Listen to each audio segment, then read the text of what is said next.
Welcome to my channel. Don't forget to like, comment, share and subscribe. Thanks. Leonardo da Vinci. Leonardo da Vinci, Italian, Leonardo from Vinci, born April 15, 1452, Anchiano, near Vinci, Republic of Florence, Italy, died May 2, 1519, Cloux, now Clos-Lucé, France, Italian painter, draftsman, sculptor, architect, and engineer whose skill and intelligence, perhaps more than that of any other figure, epitomized the Renaissance humanist ideal.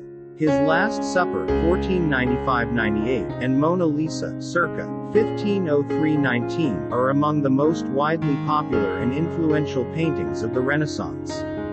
His notebooks reveal a spirit of scientific inquiry and a mechanical inventiveness that were centuries ahead of their time. Life is pretty simple. You do some stuff. Most fails. Some works. You do more of what works. If it works big, others quickly copy it. Then you do something else. The trick is the doing something else. Just as courage imperils life, fear protects it. As a well-spent day brings happy sleep, so a life well spent brings happy death. Our life is made by the death of others. Life well spent is long. Man and animals are in reality vehicles and conduits of food, tombs of animals, hostels of death, coverings that consume, deriving life by the death of others. Experience does not err. Only your judgments err by expecting from her what is not in her power. Art is never finished, only abandoned. The human foot is a masterpiece of engineering and a work of art. Painting is concerned with all the 10 attributes of sight, which are darkness, light, solidity and color, form and position, distance and propinquity, motion and rest. The painter who draws merely by practice and by eye, without any reason, is like a mirror which copies everything placed in front of it without being conscious of their existence. Where the spirit does not work with the hand, there is no art.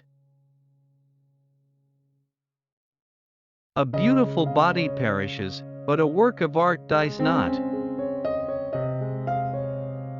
The divisions of perspective are 3, as used in drawing. Of these, the first includes the diminution in size of opaque objects, the second treats of the diminution and loss of outline in such opaque objects, the third, of the diminution and loss of color at long distances.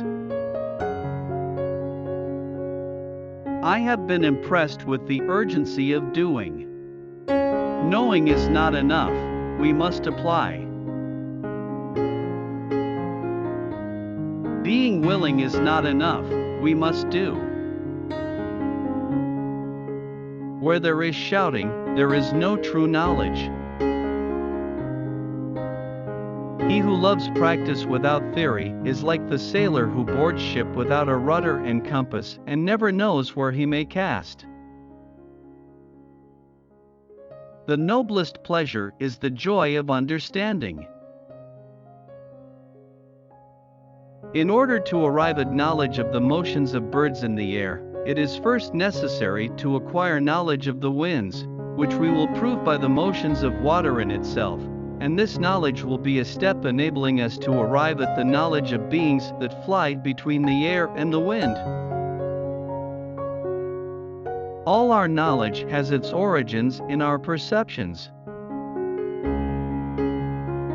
The truth of things is the chief nutriment of superior intellects.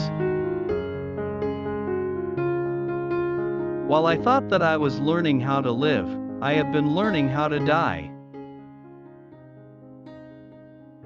Learning never exhausts the mind. Knowledge of the past and of the places of the earth is the ornament and food of the mind of man. Necessity is the mistress and guide of nature. Necessity is the theme and inventress of nature, her curb and her eternal law. For once you have tasted flight, you will walk the earth with your eyes turned skywards, for there you have been and there you will long to return.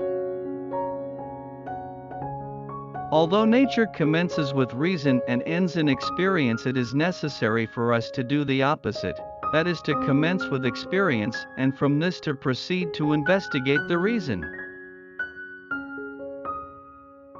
Human subtlety will never devise an invention more beautiful, more simple, or more direct than does nature, because in her inventions nothing is lacking, and nothing is superfluous. In rivers, the water that you touch is the last of what is past and the first of that which comes, so with present time. Water is the driving force of all nature. Iron rusts from disuse, water loses its purity from stagnation. Even so does inaction sap the vigor of the mind.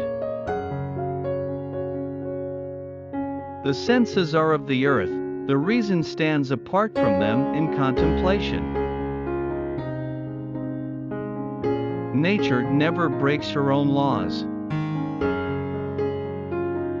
Anyone who conducts an argument by appealing to authority is not using his intelligence, he is just using his memory. Spread arms is equal to his height.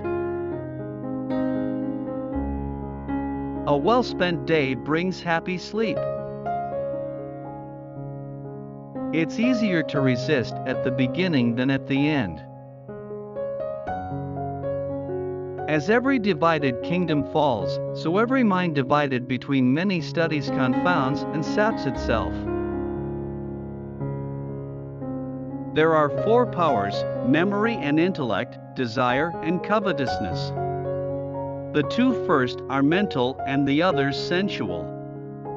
The three senses, sight, hearing and smell, cannot well be prevented, touch and taste not at all.